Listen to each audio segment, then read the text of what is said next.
Bonjour, alors je suis là aujourd'hui pour vous parler d'un jeu qui s'appelle le Kickfoot. Alors on va regarder les règles ensemble, je vous laisse regarder le plateau. Ça se joue sur un plateau en bois qui fait 120 par 80, donc on reprend en gros les dimensions d'un terrain de foot classique. Donc les jetons, les joueurs sont des jetons en bois rond, le ballon est rond également. Alors on a les deux équipes distinctes avec à chaque fois un gardien d'une couleur différente, on reviendra sur la nécessité de faire ça un petit peu plus tard. Alors pour jouer au kickfoot, c'est très simple, en fait il faut pousser les joueurs sur le ballon et essayer de marquer des buts.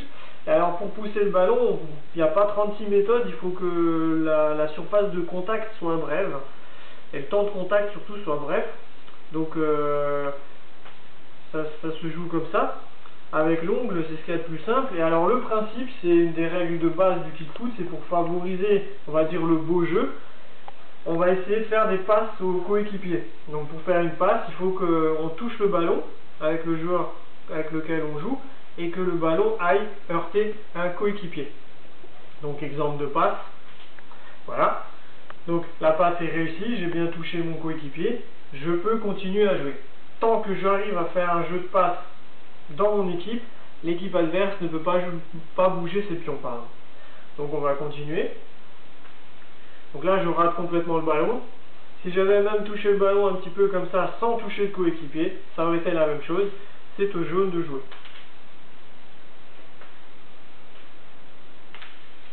Donc là on a vu une frappe plutôt lointaine. L'angle était correct, on pourrait marquer si on voulait.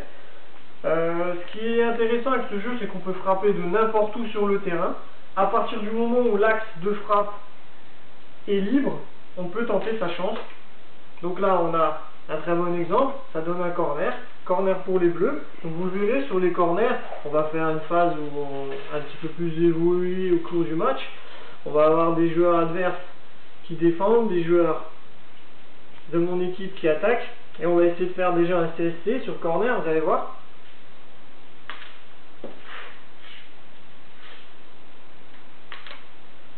Donc là le ballon n'a pas entièrement franchi la ligne, bien sûr au kickfoot on a également la Gone Line technologie.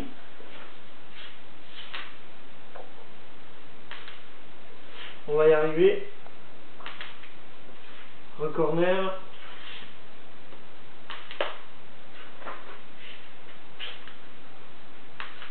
Voilà. Un beau petit CSC touché en plus par deux défenseurs. Et là on va essayer de faire marquer nos attaquants.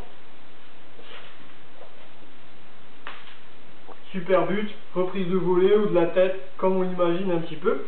Donc voilà, ça c'est pour ce qui est des corners.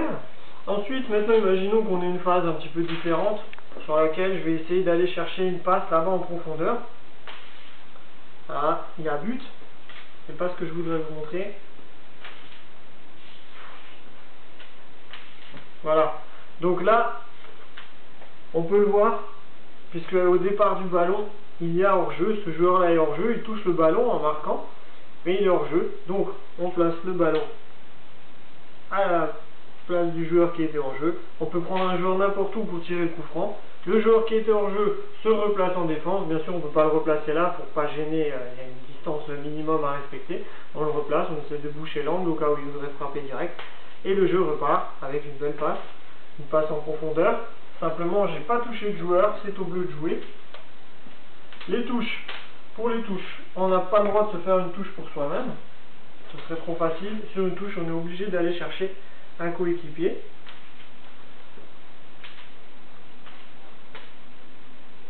Donc là, c'est toujours au jaune de jouer. Un bleu a touché le ballon, même si c'est un jaune qui conclut, les bleus ont touché le ballon dans l'action, ce sont donc aux bleus de jouer. Phase intéressante aussi, parfois on n'est pas très bien placé pour frapper au but, mais on peut quand même essayer. On peut utiliser les bordures.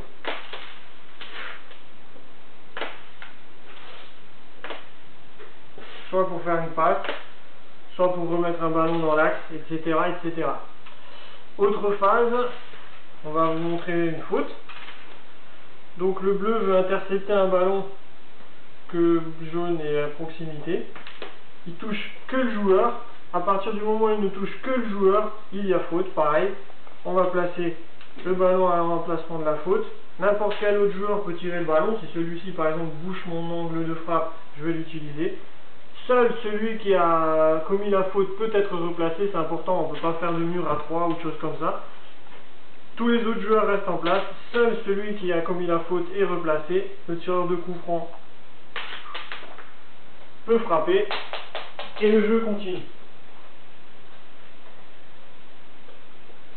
Alors, ce qui est intéressant dans le jeu, c'est qu'on va avoir des phases de jeu avec des grosses frappes. Donc là, on va essayer de vous montrer quelques poteaux ou quelques arrêts de gardien. Vous verrez, c'est très spectaculaire par rapport à d'autres jeux où malheureusement, lorsqu'on touche le poteau, le ballon reste collé au poteau. Je trouve que c'est un petit peu navrant. Donc là, un superbe arrêt que le gardien dévie en corner. On va essayer de faire des poteaux. Donc vous voyez, un poteau, le ballon revient presque au milieu du terrain. On continue, l'action se déroule. Voilà. Donc là c'est intéressant aussi parce que le gardien a fait 2 interventions. Il aurait pu se retrouver beaucoup plus loin de ses buts. Et c'est pour ça que c'est important qu'il soit dans une couleur différente. C'est pour qu'à tout moment on puisse l'identifier au cours du match. Maintenant admettons que ce soit au bleu de jouer. Les bleus font une passe. Imaginons que ce soit au jaune de jouer plutôt. Les jaunes font une passe, une deuxième passe. Le gardien a touché le ballon. C'est donc au bleu de jouer. À tout moment du match, on peut reprendre le gardien à la main. On n'a pas besoin de le replacer en utilisant l'ongle. On peut le prendre à la main et le replacer n'importe où on veut dans sa surface. Alors maintenant, imaginons que le joueur serait là. Soit on le place sur sa ligne, auquel cas on ouvre quand même une grande surface de frappe, ou alors on replace là histoire de boucher l'angle. Ce qui est intéressant aussi beaucoup au kick-foot, c'est que ça va être un petit peu comme au billard. On va avoir une sorte de recherche d'angle en fonction des zones qu'on veut atteindre. Donc, en frappant tout droit, je vais toucher le gardien. Par contre, en mettant un petit peu d'effet dans le ballon, je peux essayer de trouver cet angle-là. Donc pareil comme au billard, on va essayer de frapper le joueur ici pour qu'il heurte le ballon là et que le ballon ait cette trajectoire diagonale un petit peu. Là, je ne l'ai pas bien fait, je ne l'ai pas bien réussi. Voilà. Donc ça, c'est le côté très intéressant, c'est qu'on va avoir vraiment un maximum d'angles jouables. On va avoir des possibilités de jeu qui sont très ouvertes avec des frappes lointaines, des poteaux qui rebondissent loin, des gardiens qui font des parades. On a vu les fautes, les hors-jeux, les bordures, les corners, toutes ces choses-là, voilà, ce sont des choses qu'on retrouve également dans le vrai foot. C'est vraiment un jeu qui se rapproche le plus près possible du foot. Voilà. Donc écoutez, j'espère vraiment sincèrement que vous avez aimé cette vidéo. Si c'est le cas, faites-le moi savoir et puis je vous dis à bientôt.